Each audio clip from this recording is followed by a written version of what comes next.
ルミナサーク3アイズ特典 DVD をご覧の皆様こんにちは。ゲーム中でサラ役をやっています広橋亮です。一言で言うとですね、天才です。私とは全く違うんですけども、なんか6歳でマギっていうこのゲーム中に出てくる用語なんですけど、マギの力を発動というか目覚めたすごい天才少女でですね、今13歳の女の子なんですけれども、多分クラスの中ではかなりトップを走るぐらいの天才なのじゃないかなと思うんですが、結構多分皆さんがゲームして初めて会ったらなんだこのダウナーな女はと思うかもしれないんですけど、違うんですよ。実はね、ゲームをしていくとね、いろんなサラの面が見えてくるというね、もう一粒も二粒も美味しい女の子なので、ぜひゲームをしながらいろんな面を知っていってほしいんですけども、一つ特徴を挙げるとするならば、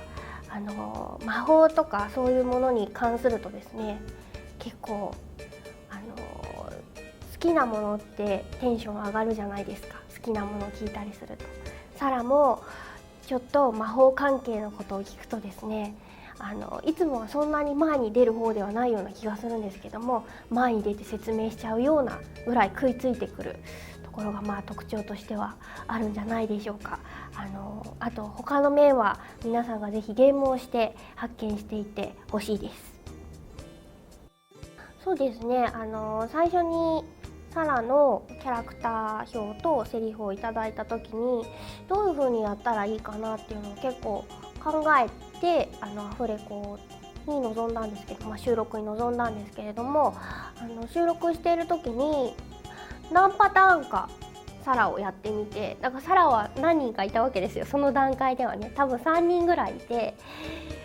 なんかもうちょっと可愛げがあった方がみたいな相当私最初可愛げなくやっていたので、少し最初の思い切りドーンと低いところから少し可愛げを足されたのが今のサラなんじゃないかなと思っています。だから気をつけるっていうか、私が思っているよりは可愛げを持たせるというところに気をつけて終始演じましたけども、やっぱり結構変化していくキャラなので、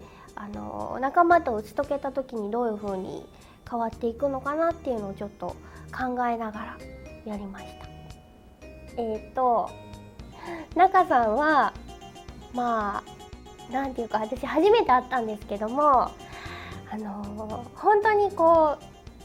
う不思議な生き物いい意味で、なんかこうね、いい意味でっていうと何でもいい感じになるけど、本当にいい意味で中さんはなんか摩訶不思議な生き物で、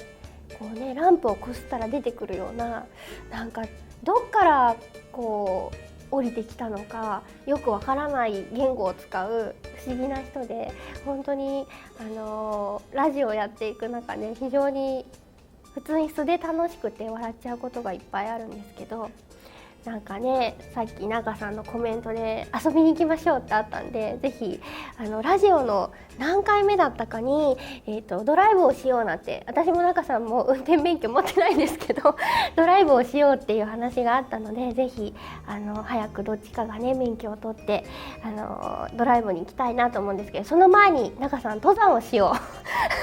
高尾山に登ろう中さん、それでお蕎麦を食べましょう。はい、そんなことをしたくなっちゃうような相方です。ゲームをね普段やってる人はこれが通信できるとかそういうことをよく知ってると思うんですけど、私のようにですね、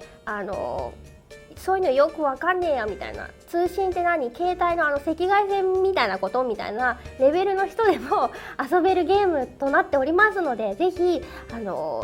DS とかね初めてやるよっていう方もこれで遊んでみてくれたら嬉しいなと思います。それでなんかいろんなエンディング迎えられるということで、もちろんサラのエンディングもすごいこれがねちょっとね変身とかするんですけど、変身がねちょっとねいいですよ。そこ行ってほしいんですけど、他にも他のエンディングもかなりいい感じになっておりますので、ぜひ1回遊ぶだけじゃなくてね何回も遊べますので、お友達と一緒に遊んでほしいですね。なんか対戦って何？まずそこを私は勉強していかなきゃない。一緒に勉強しましょうということでね、どっちが先にサラをクリアできるか君と競争だみたいな感じでよろしくお願いします。遊んでください。何？聞こえないよ。聞こえてるよ。いちいち返事するの面倒なだけ。